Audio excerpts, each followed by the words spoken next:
បងអតិថិជនទាំងអស់គ្នានាងខ្ញុំកំពុងតែឈរនេះគឺនៅពីមុខផ្ទះគំរូវិឡាតូអេសតែម្ដងសម្រាប់ផ្ទះគំរូនឹងផងដែរគឺមានអតិថិជនគាត់ធ្វើការយកហើយអញ្ចឹងខាងក្រុមហ៊ុនក៏មានការរៀបចំជាផ្ទះគំរូសារជាថ្មីហើយអត្ថប្រយោជន៍នៃការទិញផ្ទះគំរូផងដែរគឺសម្រាប់អតិថិជនណាដែលគាត់នៅក្រៅប្រទេសឬក៏អតិថិជនណាដែលគាត់អត់ចង់ចំណាយពេលក្នុងការរៀបចំគឺអាចយកជាកញ្ចប់ផ្ទះគំរូបានដែលត្រៀមតែកាន់សល់ចូលនៅតែម្ដងហើយឥឡូវនេះកុំឲ្យខាត់ពេលយូរយើងទៅមើលផ្ទះគំរូថ្មីទាំងអស់គ្នាសូមអញ្ជើញចាឥឡូវនេះនាងខ្ញុំបានមកដល់ផ្ទះគំរូថ្មីដែលខាងក្រុមការងារក៏កំពុងតែរៀបចំតែម្ដងអញ្ចឹងយើងរៀបទំហំយើងសង់ទៅលើទំហំដីដូចនឹងផ្ទះគំរូមុនដែរគឺទទឹង15ម៉ែត្របណ្ដោយទៅក្រោយ23ម៉ែត្រដែលគម្រោងផ្ទះគឺខ្នាតតែមួយគឺទំហំ8ម៉ែត្រគុណនឹង15ម៉ែត្រ6យើងមានការរៀបចំជាអាងហែលទឹកបន្ថែមប៉ុន្តែអ្វីដែលកាន់តែពិសេសទៅទៀតហ្នឹងគឺអាងហែលទឹកគឺយើងរៀបចំបានធំជាងមុនតែម្ដងអញ្ចឹងបងអាចអញ្ជើញមើលបាន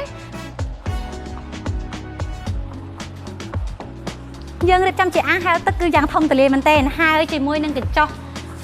យ៉ាងស្រស់ស្អាតហើយសម្រាប់កញ្ចក់នេះផងដែរបងក៏អាចរៀបចំជាបន្ទប់ផ្នែកខាងក្រៅក៏បានឬក៏អាចរៀបចំជាកន្លែងជប់លៀងមិត្តភ័ក្តិបងប្អូនក៏បានដែរឬក៏អាចធ្វើការរៀបចំជាបន្ទប់ការងារផ្ទាល់ខ្លួនក៏បានដែរហើយយើងក៏មានរៀបចំជា space ដីគៀនកញ្ចក់ហ្នឹងគឺសួនរៀបចំជាសួនបានយ៉ាងស្រស់ស្អាតផងដែរហើយកុំឲ្យខាត់ពេលយូរនាំអារម្មណ៍បងទៅមើលផ្នែកខាងក្នុងផ្ទះតែម្ដងសូមអញ្ជើញ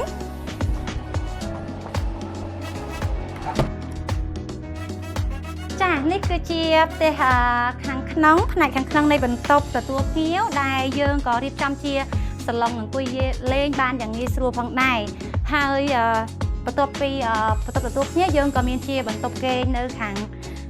ឆ្វេងដៃនេះផងដែរបន្ទប់គេងនេះគឺជាបន្ទប់គេងទី1យើងក៏រៀបចំជាដេគ័រ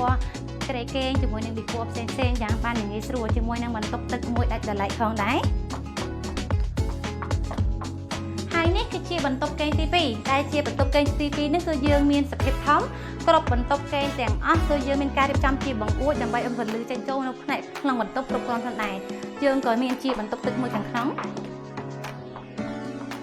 ហើយនេះគឺជាតុទទួលទានអាហារ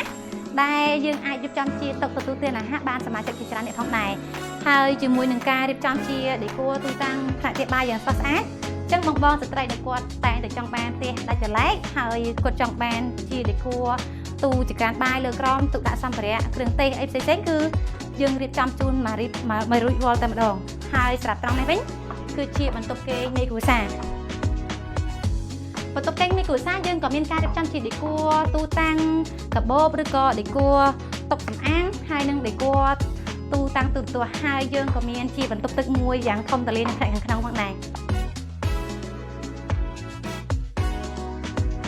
ខាងនេះវិញគឺជាផ្នែកខាងក្រោយផ្ទះដែលយើងអាចធ្វើដំណើរចេញចូលទៅផ្នែកខាងមុខផ្ទះឬក៏ទៅអាងទឹកបានយ៉ាងងាយស្រួលតែម្ដងហើយយើងអាចរៀបចំជាកន្លែងតូអង្គុយលេងក៏បានដែរអញ្ចឹងផ្នែកចំហៀងផ្ទះគឺយើងអាចធ្វើដំណើរទៅផ្នែកខាងមុខយ៉ាងងាយស្រួល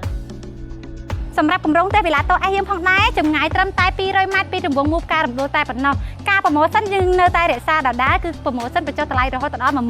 15,000 ហើយនឹងបង្គាប់ប្លង់ជូនពុកម៉ែបងប្អូនភ្លាមតែម្ដងអញ្ចឹងពុកម៉ែបងប្អូនដែលធ្វើការចាក់អារម្មណ៍អាចអញ្ជើញមកកាន់ការិយាល័យដោយផ្ទាល់ដែលយើងមានទីតាំងជាប់នឹងផ្លូវកបាត់ក្រុង40ម៉ែត្រចម្ងាយត្រឹមតែ700ម៉ែត្រតែប៉ុណ្ណោះហើយយើងជាប់នឹងកាហ្វេចេស្ត្រាដ៏ល្បីខាងខេត្តសៀមរាបសូមអរគុណសូមជម្រាបលា